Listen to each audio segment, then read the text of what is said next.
संपत रात को अपने खेत की पहरेदारी कर रहा था। काफी ज्यादा थकान आ गई है। पता नहीं महाराज ने ऐसा कैसा नियम बनाया है, खुद के खेत की खुद ही पहरेदारी करनी पड़ रही है। अभी रात भी काफी ज्यादा पड़ी है। चलो कुछ देर आंख लगा लेता हूँ। हाँ, ऐसा बोलकर संपत अपने खेत के पास में ही सो जाता है। आवाज सुनकर संपत की अचानक आंख खुल जाती है। अरे ये आवाज कैसी है? मैंने ये आवाज पहली बार सुनी है। चलो मैं खेत की सीमा पर देख कर आता हूँ, आखिर क्या भला है। ऐसा बोलकर संपत खेत की सीमा की ओर जाने लगता है।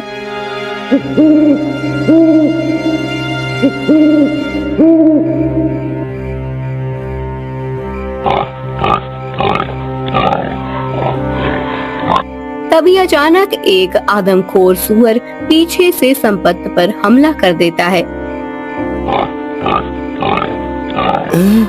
अरे ये तो आदमखोर सुअर है। कोई मुझे बचाओ, कोई मुझे बचाओ। वो आदमखोर सुअर अपने नुकीले दांतों से संपत को मौत के घाट उतार देता है।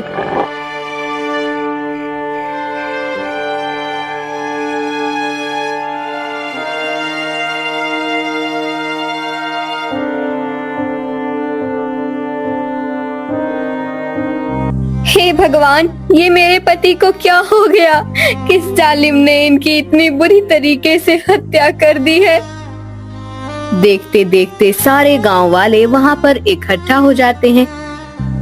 अरे ये संपत को क्या हो गया? किसने इसे मार दिया? मोहन, संपत की तो किसी के साथ गैर दुश्मनी भी नहीं थी। वो तो बेचारा अपने खेतों की रखवाली करता था। मुझे आप यूं अकेला छोड़कर नहीं जा सकते। अब मेरा क्या होगा? मैं किसके सहारे जीऊंगी? अगले दिन फिर गांव वालों को एक लाश मिलती है। उस गांव वाले को उसी प्रकार मारा गया था जिस प्रकार संपत की मौत हुई थी। अरे भाई मोहन, ये हमारे गांव के साथ क्या हो रहा है? अगर ऐसे ही चलता रहा तो हमारा गांव कुछ ही दिनों में खाली हो जाएगा। हाँ भैया, मुझे तो ये लग रहा है हमारे गांव पर कोई बला मंडरा रही है। तभी देखो हर रात को एक गांव वाला मारा जाता है। इधर से मंत्री वीरभद्र अपने कुछ सैनिकों के साथ वहां से गुजर रहे थे। वो गांव वालों की भीड़ देखकर वहां पर आ जाते हैं। क्या हो रहा है यहाँ पर? और ये लाश किसकी है? किसने मारा इसको? हाँ? मोहन गांव में होने वाले सारे कांड मंत्री वीरभद्र को बता देता है। अरे तुम लोगों को शर्म आनी चाहिए। 2 दिन लगातार गांव में लाशें मिल रही है, तुम लोग मुझे आज बता रहे हो? तुम लोगों ने महाराज को भी बताना जरूरी नहीं समझा है? अरे नहीं मंत्री जी, ऐसी बात नहीं है। हम काफी ज्यादा डर गए थे। अब तो घर से बाहर निकलने पर भी डर लगने लगा है। हाँ, आप लोगों को डरने की जरूरत नहीं है। मैं इस विषय में महाराज से बात करूंगा। हाँ। ऐसा बोलकर मंत्री जी अपने सैनिकों के साथ वहां से चले जाते हैं।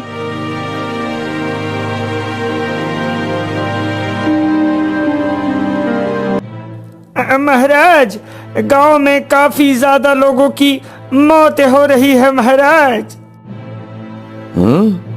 मंत्री जी, हमारे राज्य में अचानक ये सब हो गया और आप हमें आज बता रहे हो? महाराज, ये सारी गलती गांव वालों की है। वो काफी ज्यादा डर गए थे। कोई घर से बाहर ही नहीं निकल रहा था। मुझे खुद इस घटना के बारे में आज पता चला महाराज। हाँ ठीक है मंत्री जी। मुझे तो लग रहा है ये जरूर कोई चोर लुटेरों का काम होगा, वरना ऐसी घटना हमारे राज्य में पहले कभी घटित नहीं हुई। नहीं महाराज, ये कोई चोर लुटेरे और डाकुओं का काम नहीं हो सकता, क्योंकि अगर उनको लूटना होता तो घर में घुसकर डाका डालते। कोई खेत में भला क्यों किसको मारेगा? हाँ रानी साहिबा, आपने सही कहा। मुझे तो कुछ और ही दाल में काला लग रहा है। हाँ मंत्री जी, आप जल्द से जल्द पता लगाइए कि ऐसा आखिर कौन कर रहा है और क्यों कर रहा है। महाराज, मेरा नाम भी वीरभद्र है। मैं आपको वचन देता हूँ, 2 दिन के अंदर उस खूनी को आपके सम्मुख पेश कर दूंगा। हाँ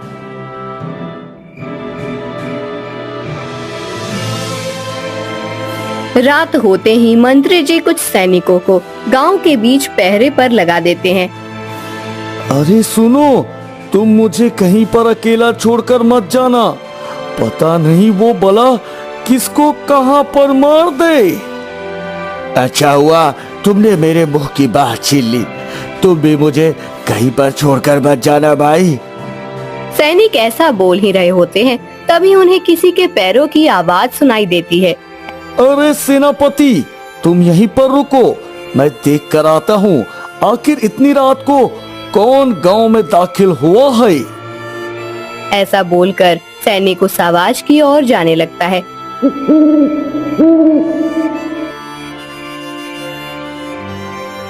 हाँ, अच्छा तो अब पता चला, ये तो एक सुअर है। गांव वाले फालतू में ही डर रहे थे। मैं अभी इसको मारकर सारा खेल ही खत्म कर देता हूँ। हाँ। ऐसा बोलकर सैनिक उस आदमखोर सुअर पर हमला बोल देता है। सैनिक के हमले से वो आदमखोर सुअर बच जाता है और पलटकर सैनिक पर हमला बोल देता है।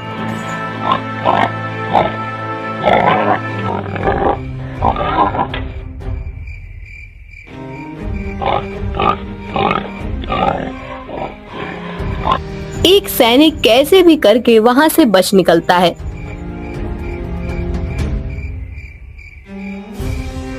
मंत्री जी, जल्दी बाहर आइए।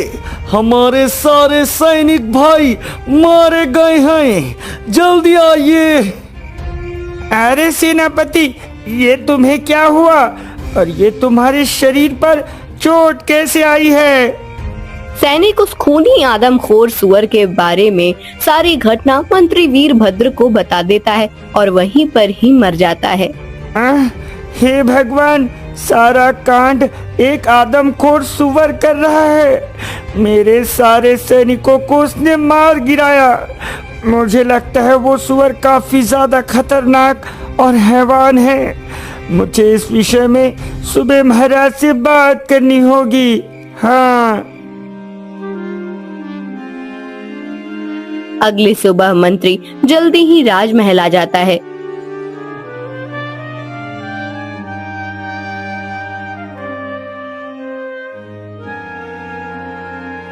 महाराज, ये सारा कांड कोई इंसान नहीं बल्कि एक आदमखोर सुअर कर रहा है और वो कल रात हमारे सारे सैनिकों को भी मार गिराया है। क्या? एक आदमखोर सुअर? मंत्री जी, ये तो काफी लज्जा वाली बात है। एक सुअर इतना ताकतवर कैसे हो सकता है जो हमारे महान सेनापतियों को भी मार गिराया? मैं कुछ नहीं जानता मंत्री जी, आप जल्द से जल्द कैद करें उसे, वरना वो राजमहल तक भी पहुंच सकता है। महाराज, उस सुअर को पकड़ने के लिए मेरे पास एक योजना है। क्या? कैसी योजना मंत्री जी, हमें भी बताइए। हाँ मंत्री जी, आखिर आपने उस आदमखोर सुअर को पकड़ने के लिए कैसी योजना बनाई है, थोड़ा विस्तार से बताइए। जैसी आपकी आज्ञा महाराज, सबसे पहले हम एक पिंजरा में जिंदा जानवर रखेंगे और जिस पेड़ के नीचे पिंजरा रखेंगे उसी पेड़ पर छुपकर मैं बैठ जाऊंगा। जैसे ही वो आदमखोर सुअर उस जानवर को मारने के लिए पिंजरे के अंदर जाएगा, मैं तुरंत उस पिंजरे का दरवाजा बंद कर दूंगा महाराज। अति उत्तम मंत्री जी, अति उत्तम। आपकी योजना सुनकर हमें ऐसा लग रहा है इस बार उस आदमखोर सुअर को पकड़ ही लोगे। हाँ,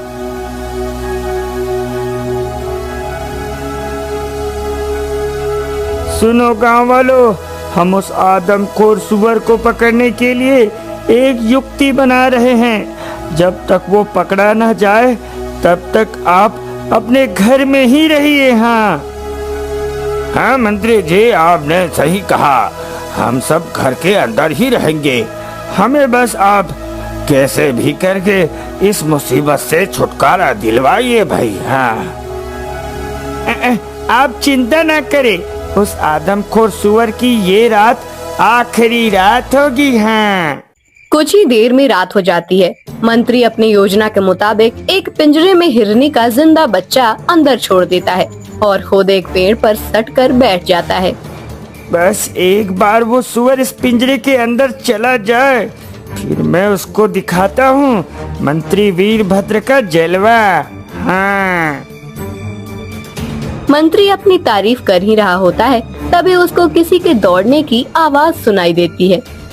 लगता है वो आदमखोर आ गया। अब मुझे सारा काम सावधानी पूर्वक करना होगा।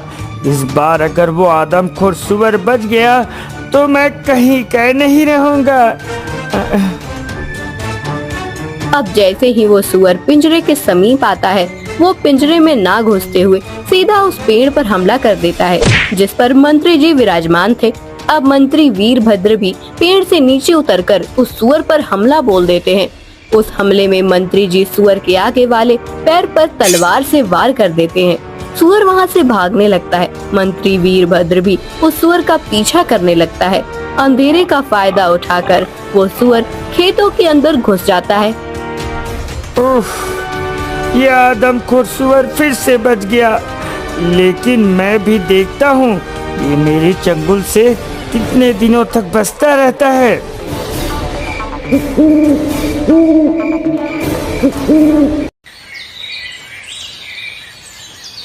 अगली सुबह मंत्री जी फिर राज्य की ओर प्रस्थान करते हैं।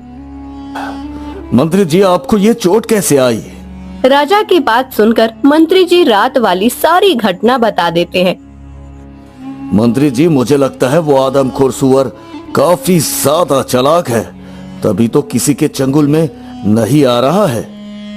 महाराज, आप चिंता ना करें, मैंने उस सुअर पर ऐसा वार किया है कि वो कम से कम 1 हफ्ते तक गांव की ओर देखेगा भी नहीं। हाँ।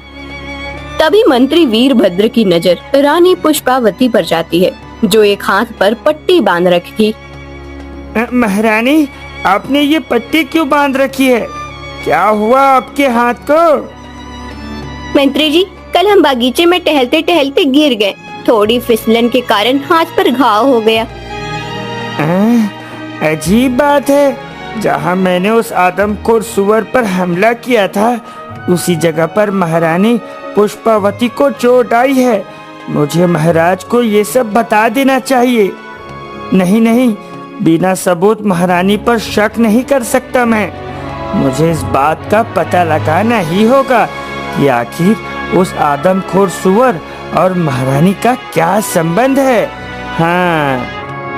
क्या सोच रहे हो मंत्री जी? मुझे लगता है आपसे वो आदमखोर सुअर नहीं पकड़ा जाएगा।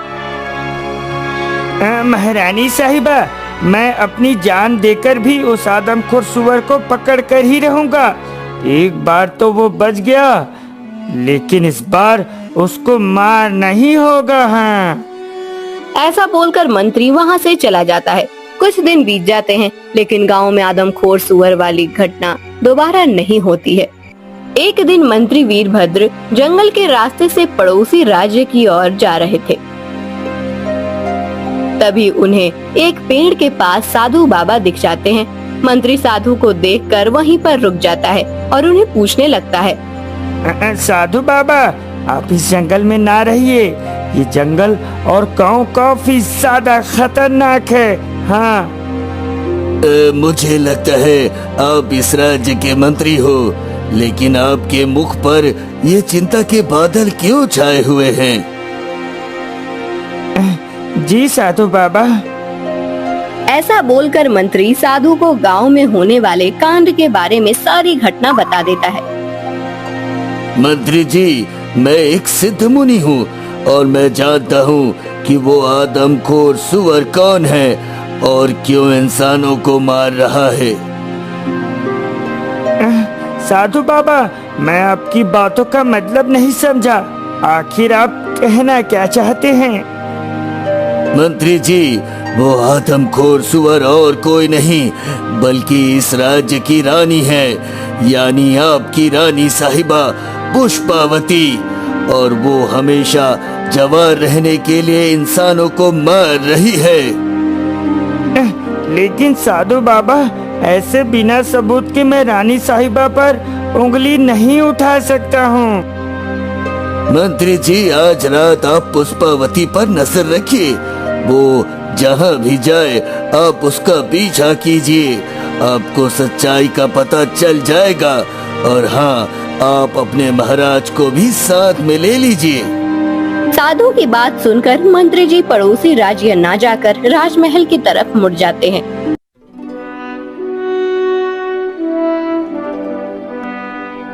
महाराज, मैं आपको आज एक ऐसी सच्चाई बताने जा रहा हूँ जिसे सुनकर आप गुस्सा भी हो सकते हैं और आप मुझे दंड भी दे सकते हैं। मंत्री जी, अगर आपकी बात सच निकली तो मैं भला क्यों दंडित करूंगा आपको। आप सच्चाई बताने का कष्ट करें। महाराज, वो आदमखोर सुअर और कोई नहीं बल्कि आपकी पत्नी रानी पुष्पावती है, और वो ये सब जवान और सुंदर दिखने के लिए कर रही है, क्योंकि जहाँ मैंने सुअर पर तलवार से हमला किया वहाँ पर ही रानी साहिबा को चोट लगी है। मंत्री जी, ये आप क्या कह रहे हैं? अगर आप उस आदमखोर सुअर को नहीं पकड़ सकते तो रहने दो, लेकिन पुष्पावती पर इल्जाम लगाने की आपकी हिम्मत कैसे हुई? आपको पता है रानी पुष्पावती हमें बिना बताए कुछ भी काम नहीं कर सकती। महाराज, मैं जानता था आपको मेरी सच्चाई जरूर चुभेगी, लेकिन मेरे पास सबूत है। आज रात आप मेरे साथ रहिए, मैं आपको पूरी सच्चाई आंखों से दिखा दूंगा। हाँ ठीक है मंत्री जी, हम आपको एक मौका जरूर देंगे। अब जैसे ही रात होती है, रानी पुष्पावती महल से बाहर आती हैं और वो गांव की तरफ जाने लगती हैं। अब राजा और मंत्री भी रानी का पीछा करने लगते हैं। अब रानी चलते चलते गांव के समीप जंगल में आ जाती है, जहां पर एक तांत्रिक धूनी जमा कर बैठा था। बस महारानी, आपको चारों गांव वालों को मौत के घाट उतारना है, फिर आप हमेशा के लिए जवान और अमर हो जाओगी। हाँ। नहीं तांत्रिक, मुझे अब ये मौत का खेल कुछ दिन तक रुकना होगा, क्योंकि मंत्री वीरभद्र मेरे पीछे हाथ धोकर पड़ा है। अगर महाराज और गांव वालों को पता चल गया कि वो आदमखोर सुअर और कोई नहीं बल्कि मैं हूँ, तो वो मुझे जिंदा ही जला डालेगा। नहीं महारानी, अगर आपने ये प्रतिष्ठान पूरा नहीं किया तो आप हमेशा के लिए सुअर ही बनी रह जाओगी। हाँ? नहीं नहीं, मुझे हमेशा के लिए सुअर नहीं बनना है। मैं जवान और अमर होने के लिए कुछ भी कर सकती हूँ। ऐसा बोलकर रानी अपना रूप बदलकर आदमखोर सुअर बन जाती है। देखा महाराज, ये है हमारी रानी साहिबा का करतूत। मंत्री जी, मैंने कभी नहीं सोचा था कि मेरी पुष्पावती ऐसी निकलेगी। अब सुअर बनी रानी जैसे ही गांव की तरफ जाने लगती है, तभी राजा और मंत्री उसके सामने आ जाते हैं। तांत्रिक राजा और मंत्री को देखकर वहां से गायब हो जाता है। राजा जल्दी अपनी तलवार निकालकर उस दुष्ट रानी पर हमला बोल देते हैं।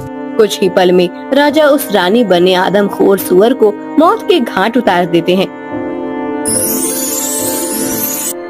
पुष्पावती, ऐसी क्या कमी रह गई थी मुझ में जो आपको ये खेल खेलना पड़ा? महाराज, मुझे माफ कर दीजिए। मैं हमेशा जवान होने के लोभ में आ गई थी। मुझे नहीं पता था मेरी मौत का कारण आप ही बनेंगे। पुष्पावती, आपने मेरे बारे में एक भी बार नहीं सोचा। अगर गांव वालों को पता चलेगा कि इस राज्य की महारानी एक आदमखोर सुअर बनकर हमेशा जवान रहने के लिए गांव के लोगों की बलि दे रही थी, तो मेरी क्या इज्जत रह जाएगी। राज, अब मेरे जाने का समय आ गया है। मुझे पता था जो मैं काम कर रही हूँ उसका परिणाम मौत ही है। ऐसा बोलकर रानी की आत्मा उस मरे हुए सुअर में समा जाती है। मंत्री जी, अब हम गांव वालों को क्या बोलेंगे कि रानी पुष्पावती कहाँ गई? महाराज, वो आप मुझ पर छोड़ दीजिए। चलो अब हम महल की ओर प्रस्थान करते हैं। अब राजा और मंत्री दोनों राजमहल आ जाते हैं।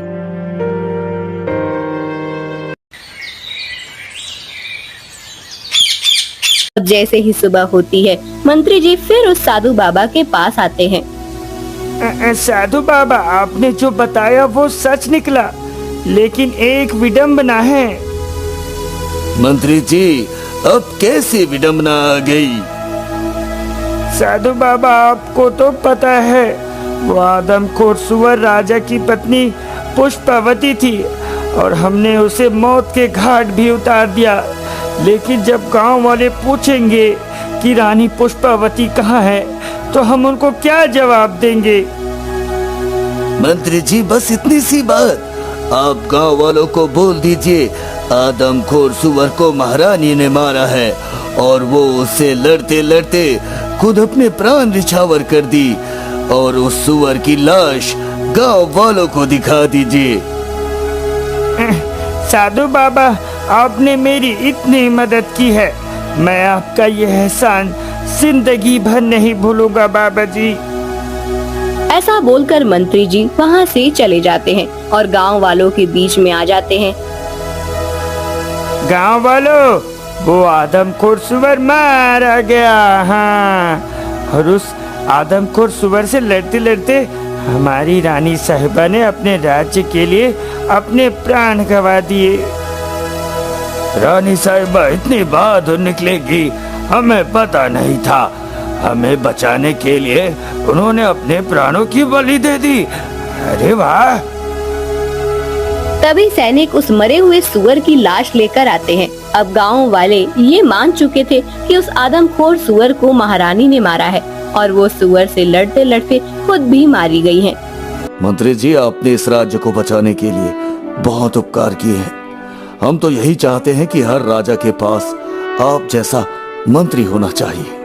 अब राजा प्रताप सिंह ने भी दूसरा विवाह कर लिया था और वो खुशी खुशी अपना राजपाट संभालने लगे।